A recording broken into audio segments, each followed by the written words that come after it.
Hey, what's up guys, I'm Sal from Tech, and this right here is the ASUS Zenfone Laser 6.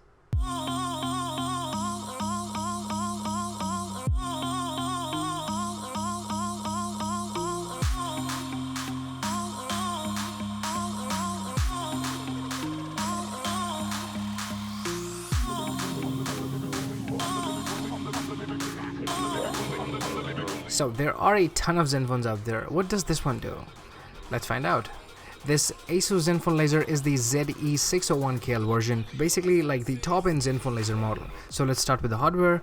This beautiful backplate is something you'll recognize anywhere. The phone is all polycarbonate, but this back is pretty good. Look at those tread lines. So coming to the mainstream, we see a huge 6-inch IPS Full HD display, and keeping that glass sturdy is the Corning Gorilla Glass 4. Pretty tough. On the top you have a 5-megapixel 2.0 portrait front camera right next to the speaker grill and the ASUS branding.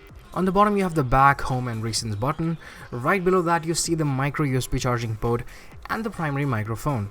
On the top you have the secondary noise cancellation microphone, a power button and a 3.5mm jack. The back of the phone is a truly luxurious feeling experience.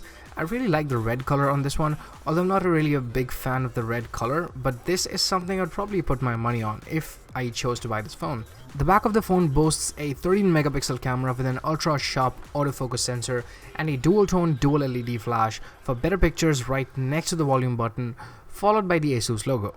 Now, on the bottom you see a huge dual speaker that's enriching the media experience you get from the phone. Now there's one thing to say, that the phone is insanely thin at 3.5mm, and ASUS was able to manage that by moving the power button like to the top of the phone and the volume button also to the back of the phone.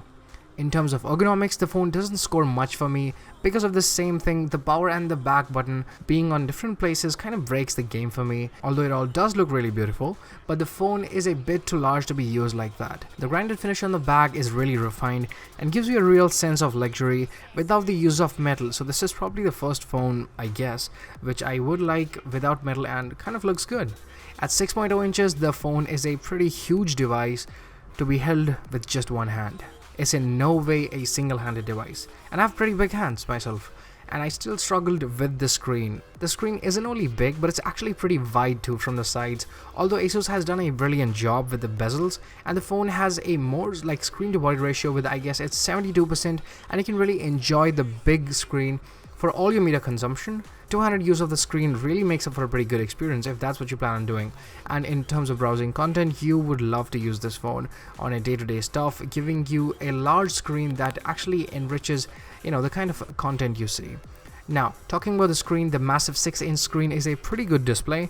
You see really sharp colors that are natural and don't feel oversaturated or unreal. Yeah, the detail on everything is pretty good. The blacks are nice, rich black, and the colors are pretty good too. The viewing angles of the phone are just great, and wherever you flip the phone, it just looks good. Image doesn't feel kind of, discolored or something like that. Now the media experience on the screen is amazing.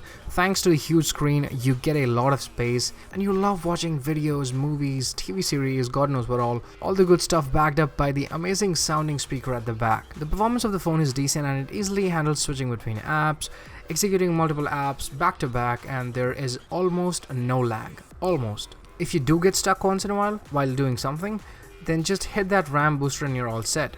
It really does kind of speed up things, and that's what I generally do before playing games on almost all the ASUS phones.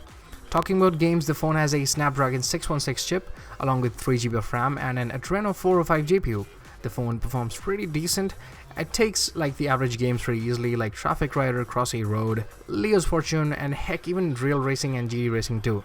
But the only problem I felt was in like the high-end games like Modern Combat 5, Shadow Gear, GTA San Andreas, where the phone seems to lose its hold and drops a couple of frames and doesn't give you a really smooth kind of gaming experience.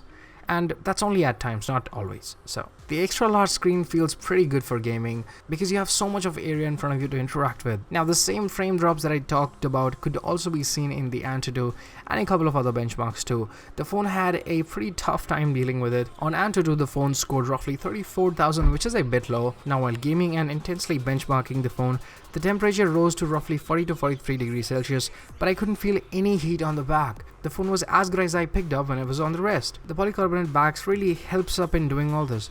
It really keeps up the experience good. You don't feel any heat on your fingers or on the back, and the overall gaming experience is pretty decent because of this thing. The kind of grip you get on the phone because of its size feels really good, and you really like holding it in both your hands and playing games, maneuvering through different stuff, and it all makes up for a pretty good experience. But because of the same, it's sometimes difficult to reach out to that power button that's situated all the way to the top and sometimes becomes a pain. But I believe that the ergonomics can sometimes be subjective. One might not like the button placement, whereas at the same time some people actually find it really intuitive. It's just a matter of choice and personal opinion. Now the phone gives a pretty good battery time and gave me like 5 hours screen on time with normal power profile and should easily last you for a day. Now coming back, you have a 13 megapixel super fast laser autofocus sensor that helps track objects in as low as 0.3 seconds. That is great, but how functional is that? Well, it really adds up to the speed with which you can take shots, so the shutter lag is not there, and it takes lesser time for the camera to focus on things, so you can easily take photos without having to wait. So that kind of sums up the whole thing. It's pretty fast. The 13 megapixel camera also performs really good outdoors, and the pictures are nice and crisp. The autofocus is also insanely fast and doesn't take any time at all. The only complaint that I had though was that sometimes it faces issues focusing on objects that are really very small, just the small ones. Otherwise it's pretty good. Here's a small test for you to see how it focuses on objects. You can see that the phone immediately detects movements and refocuses on the object in the background. The switch is pretty fast, and it might be of some use in certain cases like video making, sports, and other such scenarios, I guess. The front camera performs kind of average in artificial light, and low light and kind of looks a bit grainy, but the software kind of helps out smooth out all that grain, giving you a somewhat unnatural looking photo. But that's what I believe, that's my call. Check out these pictures and tell me if they match your expectations. These were taken in artificial lighting from the front camera, and these were taken in different scenarios by the rear camera. The phone also comes with different modes that you see on all ASUS phones.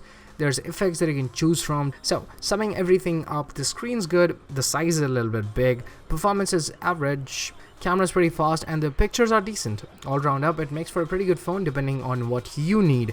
And if the screen is your only concern, then I'll probably just say this is a good phone. But performance is a bit held back, so that kind of is a negative factor.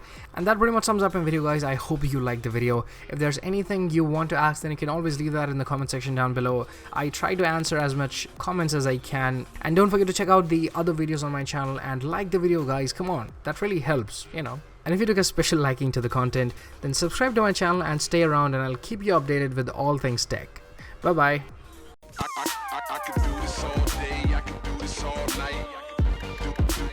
Do this all night. I could do this all day, I could do this all night. All night. Do this all night. I could do this all day, I could do this all night.